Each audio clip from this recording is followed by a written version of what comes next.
So why do today's humans, who currently live in the most comfortable physical environment ever known to our species, experience so much suffering? I mean this so seriously. It's because of our inability to stop thinking.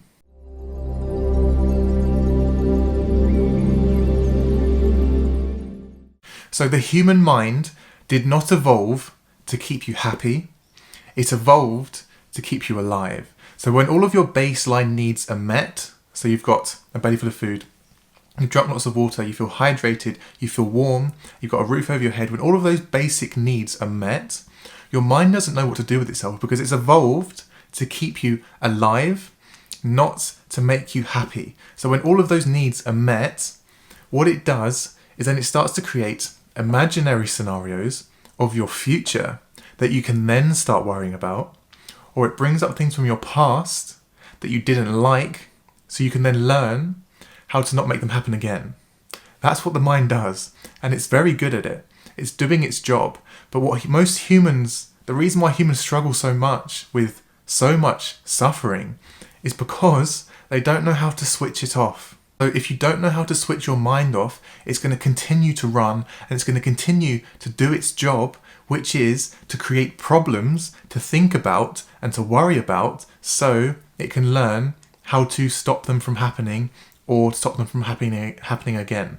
Because the cause of the majority of human suffering today is inflicted by thought. So this is what the story of Adam and Eve, okay, it's just a story. It was never supposed to be taken as literal. That was a misinterpretation of it when people read the Bible. They read it and they thought this was a truthful account of how the beginning of man came about. There was a man called Adam and a woman called Eve in a Garden of Eden that was cast out of heaven by man. It's just a story pointing to a very deep truth.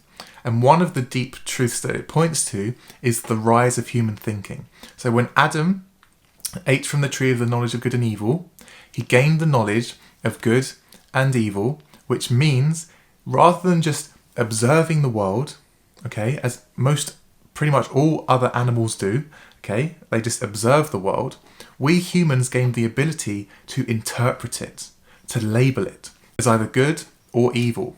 That's what the story points to. And that's why when Adam ate from it, the first thing that he did was run behind a tree because he saw that he was naked, and he instantly felt feelings of shame and embarrassment, and he ran to hide from God because he was able to look at himself firstly and see that he was naked. So he gained self-awareness, and then he was able to label it as bad, so he ran away and hid. All of those feelings of shame, guilt, all of those really horrible emotions came when we learned the ability to label the world. But outside of the human mind, okay, please don't miss this when I say this, because your mind will become quite active sometimes. The mind can't comprehend this. That's just more thoughts. Okay, so you need to just kind of listen to the truth behind these words, which is that outside of the human mind, okay, if the human mind were to die out, good and evil would no longer exist. There is no such thing as good and evil outside of the human mind. This is Shakespeare's word. There is no such thing as good or bad, but thinking makes it so. That's what he meant by that. Outside of the human mind, things just are. Things just exist. There is no good or evil. Things just exist. The isness of life. Things just are. Yet we humans are constantly interpreting it.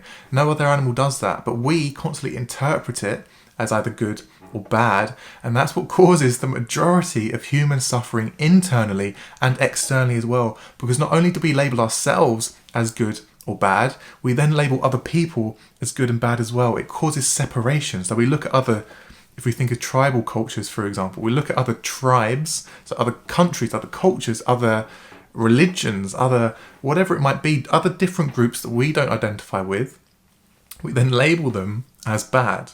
How are we able to do that? It was the rise of human thinking. And it is our cognitive capacities that we are capable of today that causes the majority of our own suffering and the suffering of the planet. So when you've got a belly full of food and all of these this is Maslow's hierarchy of needs, when you've got that basic needs met, when you've got those met, okay, so you've got a belly full of food, you've drunk lots of water and you feel safe and your body feels, safe, your mind then decides, okay, the body's safe now, but it might not be in a year's time, so I've got to start worrying about that. Do you see how that works? So then it starts to create up images of the future that you then start worrying about, because you think, I've got food in the fridge now, but what if I don't have it in 10 years' time? So I've got to start worrying about that now, and I've got to start to accumulate lots of money. I've got to do all of this stuff. I've got to do this stuff to make sure that I'm still alive in 10 years' time.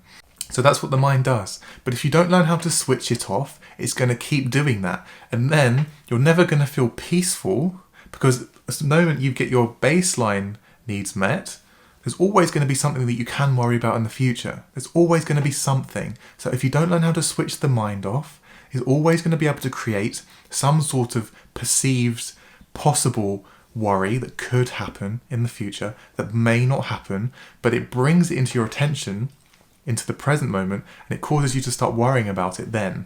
Do you see why the human mind is the cause of the majority of human suffering? Because without it, you would just be present. You would just be in the present moment, because the future does not exist outside of the mind, and the past no longer exists outside of the mind. There is no past, present, and future. There is only memories which exist in the mind, the present moment, and then imagination of potential futures that could happen based on the limited knowledge that you have at the moment. Please don't miss what I said there. The only thing you can ever experience is the present moment. If you've ever felt like you've left the present moment, all that's happening is you are thinking in the present moment about a potential future that, yes, could happen, but it's not happening now. Right now you're in the present moment, and you're just thinking about the future. So this is why I use the term transcending thought. What that means is to transcend the mind and to stop getting lost in it, because the majority of people are lost in their minds. They cannot switch it off. It's constantly running, and it's constantly creating problems of the future or bringing up things from the past, and they can't switch it off. And it's causing a ridiculous amount of suffering. And that is why you can sit in your bed very comfortably in a duvet with a cup of tea and think your way into a panic attack. People can be very warm, very comfortable, food in the fridge, warm in their homes, and think their way into an incredible amount of suffering. Why? It's because of our ability to think and our inability to switch thinking off. So for most people's first glimpse into a spiritual awakening, that's what this means, is to realize you are not the mind, you are the observer of the mind. What that means is there becomes a bit of a separation between the thinking mind and you, the awareness of the mind. The moment that starts to happen and you start to realize, I'm not the one thinking my thoughts, the same way that you're not breathing, the breathing's happening to you, the same way that you're not pumping your heart is just pumping, the same way you're very often not thinking your thoughts. Okay, they are happening to you. They are conditioned, looping thoughts that are constantly running in your mind without you choosing to say them. Because have you noticed, very often, this self-talk that I'm referring to here is very negative. And it can say things like you're worthless and you're no good. Or it starts to say things like people don't like you. Have you noticed? People can judge you. That's what the mind can do. It will start to speak to you in the second person as well. You're a failure, you're worthless, you've let your family down. These are the thoughts that comes up in people's minds. You might not have experienced it to that extreme, but these thoughts happen. Who's saying that? Would you speak to a friend like that? Do you want to speak to yourself like that? Do you remember choosing to think those thoughts? No? Then what does that mean? You are not the one thinking for the majority of the time. Those thoughts are happening to you in the same way you're not breathing, the same way you're not pumping your heart. For the majority of the time, you are not thinking your thoughts. They are just a conditioned looping process based on your past experiences. So if you've had quite negative past experiences, which a lot of people have, that's why the conditioned mind thinks very negative thoughts, because they are conditioned based on your past experiences. So this is why cognitive behavioural therapy works so well, because it takes those thoughts and changes them to more positive thoughts. However, there is such a simpler way of eliminating the suffering inflicted by the mind, and it's to realise that you are not the mind, you are the witnessing presence, you are the observer of the mind. You can step out of it, as it were, and you can see the thoughts for what they are, which are just conditioned processes of the mind, and you can step out of them. You can transcend them. That's what a spiritual awakening is. So if this is making sense to you, amazing. You're there. If it's not, it's just not happened yet. That's okay. These sorts of videos is what I often say, plant the seeds that allow it to happen. So if you're watching this and you're not really sure what I'm talking about, please just listen to the words and the meaning behind the words, because the mind can't comprehend this. The mind cannot comprehend awareness. You can only comprehend awareness with awareness. So you need to listen to the words that I'm pointing you to within yourself and experience it for yourself, and just ask yourself, am I the one thinking my thoughts? And you can say that in your mind and then realize, okay, so there's a thought there, and then there's the one hearing that thought. Who am I? Am I the thought, or am I the one hearing it? And when you start to grasp that, and it sounds strange, I know, but when you start to grasp it, you start to realize, and you can do this by keep saying different words in your head as well, just saying hello over and over again. This is Michael Singer, I think his name is. Yeah, Michael Singer, in his book, The Untethered Soul, said this. Just keep saying hello over and over again in your mind. Just keep saying it, and just keep, just asking yourself, am I the thought, or am I the one hearing it? The moment that separation starts to happen from thought to awareness of thought, that is what the East refer to as self-realization with the capital S. Okay, they've known this for a very long time. We're just catching up. So if you cannot step out of the mind and learn to switch it off, it's going to continue to run, and it's going to continue to fill yourself with incredible amounts of suffering. So here are 3 ways that I know of that can be really effective for switching the mind off. So the first one is to close your eyes, take a deep breath, turn your attention onto your thoughts. So just notice what the thoughts are saying. And in a moment, you're going to ask yourself, I wonder what my next thought's going to be. And then you're going to sit in a state of curiosity and just observe what the next thought is that comes into your mind. So you can pause this video now and give that a try. So for some of you, what you may have noticed is that when you're observing your thoughts and waiting for another thought to come in, there's a brief moment of silence. There's a brief gap between the thought that you just said and the next one that comes in. The space between those thoughts exists you. That is who you are. You exist in the space between your thinking. Okay? So when there's constant thoughts going through the mind, you have no awareness of yourself, which is the awareness of the thoughts. Okay? This is awareness in its purest state. So when you wake up outside of thought and you realize there's a thought, there's some space, which is you, and then there's another thought. When that happens, that's the awakening process. So the next one is the one that I use quite a lot with meditation.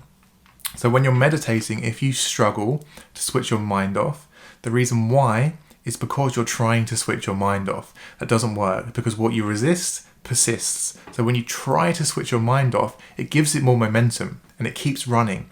So what you can do is just 5 or 10 minutes of meditation, okay? And what you're going to do is you can sit, turn your attention to your breath, and rather than trying to stop thinking and trying to switch your mind off, you just say to yourself, I'm going to allow the mind to say what it wants to say. And then, rather than trying to switch it off, you simply allow the mind to say what it wants to say. So you can kind of imagine yourself almost as in a cinema, and then there's you, and then there's the mind, and just allow it to run. Just allow it to say what it needs to say. Don't try and stop it. Just observe it. Just watch it. Now that is a much more effective meditation than trying to switch the mind off. Because when you try to switch it off, you might have noticed it's very difficult.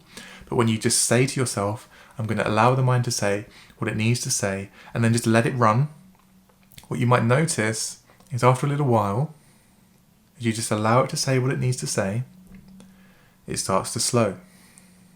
The thoughts become less heavy. They start to feel lighter. And then they slowly start to stop. Okay? And that's when you can start to find yourself, with the capital S, which is the witnessing presence of your thoughts. And then, of course, the third one is to allow the breath to take you, so awareness, out of the mind. So turn your attention onto your breath. You can try it now. Notice that how you breathe in. When you breathe in, there's a slight pause. And then you breathe out again. And there's another pause. And you breathe in. There's a pause. You breathe out again. There's another pause. Turn your attention onto the spaces between your breaths. Notice them. You might not have even noticed it before. And then start to notice that you're not the one breathing. There's nothing you have to do to breathe. You don't have to try and regulate it. Even if you were to hold your breath for a minute, 2 minutes, 10 minutes, you'd eventually pass out and the breath would start up again. There's an energy inside of yourself keeping you alive. It is this energy that's keeping the life going for the entire planet. It's the energy of life itself keeping you breathing. Notice that you don't have to do anything. The universe, I often call it, you can use whatever word works best for you, nature, God, life, it's keeping your breath going. I prefer the term nature. It's keeping you alive. And when you watch your breath, as you're following it in, pause and out. Notice that when you turn your attention onto the breath, onto the spaces between the breath, the mind starts to settle. Because you've taken awareness out of the mind and into the body, into the breath. These are some really nice ways of slowing the mind. Because if you cannot escape the mind, it will consume you. Because it won't stop. But there's no point in getting angry at it, right? A lot of people will. Why won't my mind shut up? It's doing its job. That's what it's evolved to do. But it's not you. Okay, it's a tool. The mind is a tool for human beings to experience the world. It's very helpful. You can work things out. You can use thought very helpfully to work things out, to plan for things, to plan for the future, to think about the past. But if you can't switch it off, it's going to keep going. It's going to keep running. And it's going to keep inflicting suffering on you because it's thoughts that cause the majority of suffering, not your actual external situation. That's the basic of the philosophy. Stoicism is the basic for the majority of therapeutic teachings at the moment. So it's not the external world that causes suffering. It is the thoughts that you have about the world. But I'm not saying for you to just stop thinking. I'm not saying for you to stop. We're not going to... So this is the process of evolution of humans. There was a time without thoughts. We then gained thoughts, but thought took over us. Okay, we can't switch it. We lost the ability to switch it off. And then thought possessed us almost, and it took over. But now we are gaining the ability, which comes from becoming more conscious. So we're starting to wake up out of the mind. And when we wake up out of the mind, we become the witnessing presence of the mind. And when that happens, we can then choose, when we want to switch it off and come back to the present moment. Because no matter what your life situation looks like at the moment, no matter your external environment, there will always be a time you are able to invite a sense of peace into your present moment. So it doesn't mean that it has to be during a stressful time at work, anything like that. When you're brushing your teeth, why do people suffer when they're brushing their teeth? They can still feel incredible stress and anxiety. It's because their mind's not turned off. It's thinking about the day ahead. It's thinking about the future. Okay, that future doesn't exist for now. Okay, when you're brushing your teeth, these sorts of little things that you do throughout the day, driving to work, okay, walking your dog, all of these little spaces in between the stressful times of life. Yes, life can be very stressful. I'm not saying that at all. But there are always time within every human being's life where you can bring a sense of, this is what we can call being. So when you stop doing, when you stop thinking, and you invite being into your life, being means to stop doing, which it means to just become completely observant to your present moment without doing anything. So that's what we were doing when we were focusing on the breath just now. We weren't exerting willpower to breathe. It was just happening. We bring ourselves back into a place of being, and we just observe the present moment. When that happens, a lot of stress, a lot of anxiety, a lot of suffering will start to settle. Because that is your natural state. Peace is not an emotion. Peace is who you are. In your deepest level, you are peace. And emotions, sadness, anxiety, fear, guilt, shame, all of those emotions are things that disturb your natural state. They are the ripples on the lake of who you are. If you picture yourself as a lake, I've said this before, you are the still, calm lake, and emotions are the ripples in the lake. But your natural state is peace. So the purpose of spiritual practice is firstly to bring yourself back to that peaceful state, and then also to deepen the lake. So you realize you are not just these surface level emotions, there is an incredible depth to you, which is the awareness of the mind. When you start to wake up out of the mind, this is when you start to deepen the lake. Rather than being the emotions in your body, you realize you are the awareness of these emotions. I cannot tell you how much more peace and stillness comes into your life when you realize you are the witnessing presence of your emotions, because you realize then they cannot touch you. Not really. They can still disturb you a little bit on the surface, but there is an incredible depth to you. And when you're identified as the entirety of the lake, rather than just the surface, the physical world, the surface level world, I call it, the world of form, the body, all of these material things can't touch you very much, because there is an incredible depth to you. That's the purpose of spiritual practice, is to deepen the lake, to quieten the mind, to become the witnessing presence of the mind. When you find that part of you, that is the part of you that all religions point to. So I don't identify with a religion, and maybe I identify with all of them, but it's my belief all religions are different valleys pointing to one fundamental truth. My favourite is Buddhism, because the Buddhists say, in order to become the Buddha, you have to kill the Buddha. What does that mean? You cannot conceptualize what I'm pointing you to here. You cannot conceptualize it. The moment you start to think about it, you've lost it. You have to be there as the witnessing presence of your mind, of the body, of the physical world. It is the formless awareness of who you are. So if you cannot learn to switch the mind off, it's going to keep running. It's going to keep causing you misery, but you can step out of it.